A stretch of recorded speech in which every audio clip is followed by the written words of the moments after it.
Hey guys. So, I am a second generation homeschool mom. I have will be fourth grader when we start back up school and pre-K. So, I just wanted to show you guys a little bit of kind of my processes with some of the things that I do with homeschooling that makes it more organized and easier for me. I may be just slightly ADHD potentially. So I have to do some things that helps me to stay organized. So I live in PA and we have to keep track of some different things by law for our homeschooling. So I keep track of everything in one binder. So I do not have to remember to do this, that, or the other. Everything is right here. This is also what I take to our evaluator at the end of the year and show her all of the things. And I just add the coursework of what I need to add at the end of the year whenever we are done. So let me just show you what that looks like. Okay, so I I am not into like making it super duper like aesthetically pleasing. It's got my kiddo's first name on it and our school year and the grade that he finished. So I put in here his testing. We had to do testing for third grade. So I put that in there for the evaluator to see. I printed all of that out. And for our field trips, I keep track of like the little maps, the little guides and stuff like that. And some of the stuff I had my kiddo write some stuff about our field trip. And so I did that. And then I also wrote down our field trips, where we went, where it was and the date. So I did write that down. So that way it was easy for our evaluator to see what we had done.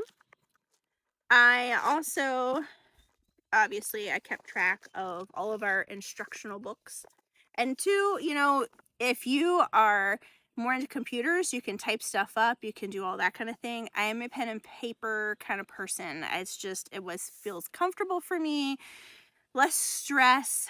I like pen and paper. So I kept track of all of our instructional books. So this was like our course books that we had. We use a lot of the good and the beautiful with a lot of other things. So we do we did archaeology, dinosaurs, all of that sort of thing. And so what we also did was we corresponded our history to go along with what we were studying with our science stuff. So we kind of like put it all together, and then we also did our Bible to go along with that. And it was really fun. So we just took our time with history. We started at creation and we just kind of went through, and whatever books that I had that went along with that particular subject of whatever it was, we read through everything. We read through so many books about dinosaurs, so many books about mummies, so many books about paleontology, all these different things, and archaeology, and like the processes that archaeologists go through to dig up stuff. Like, it was just so much fun. And with our history kind of corresponding with all of that, when we got to say ancient Egypt, we stopped there and did so many books about mummies and ancient Egypt and all of that stuff. It was so much fun. We thoroughly enjoyed it. So, like, you don't have to, like, just hurry up and go through stuff. If your kid is interested in it, take the time. Dig deep. Like, my son wanted to learn, like, as much as he possibly could about mummies and about all of the Egyptian stuff. Like, he's fascinated by it. I'm fascinated by it. I was like, yeah, let's do this. So that's what we did. Now, when we start back up, we're gonna be just a little bit past ancient Egypt. So we'll go into like ancient Greece and Rome and all of these other civilizations. But yeah, anyway, so for us, back to the subject, we used 637 instructional books. Um, it sounds like a lot. It didn't feel like a lot during the school year. It wasn't too much for us, for our family. It was perfect for us. And so it was like different art books that we did.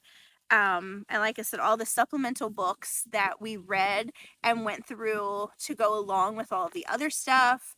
It really works for us. So I wrote all of the different instructional books down. So like I said, 637 of those. And then I also write down what other resources that we use. So we have a drive-through history subscription. So we use that. We have Answers in Genesis subscription, which if you are a Christian family and you are looking for something that is, about creation and with your values of what you believe and good educational TV for your kids, it's only, I think, like $30 for the year. So check into the Answers in Genesis TV subscription. They're not paying me to say it. It's good. It's really good.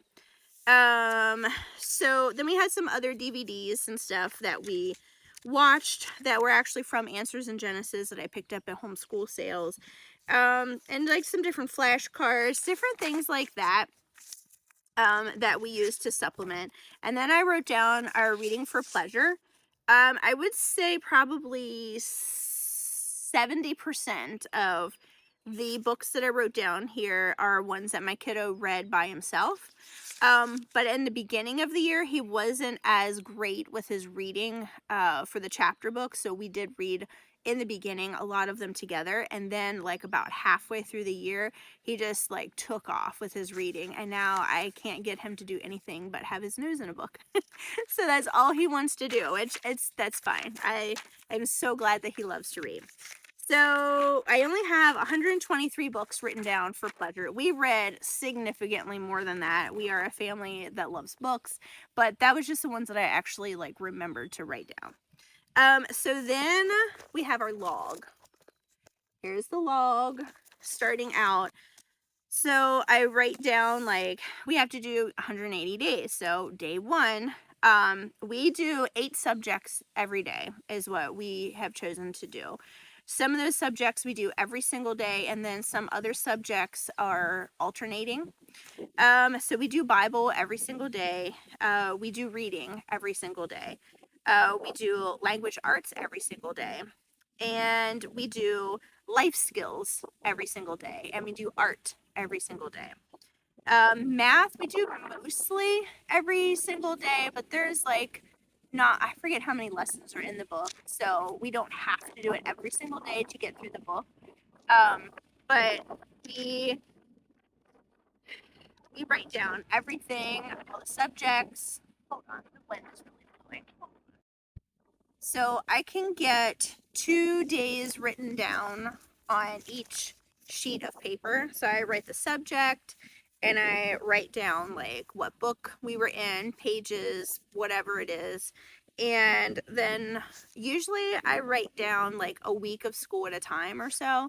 And then whenever we do it, then I just check mark it off. So that way I know for sure that we're getting everything done and not like missing something, because I need the check marks.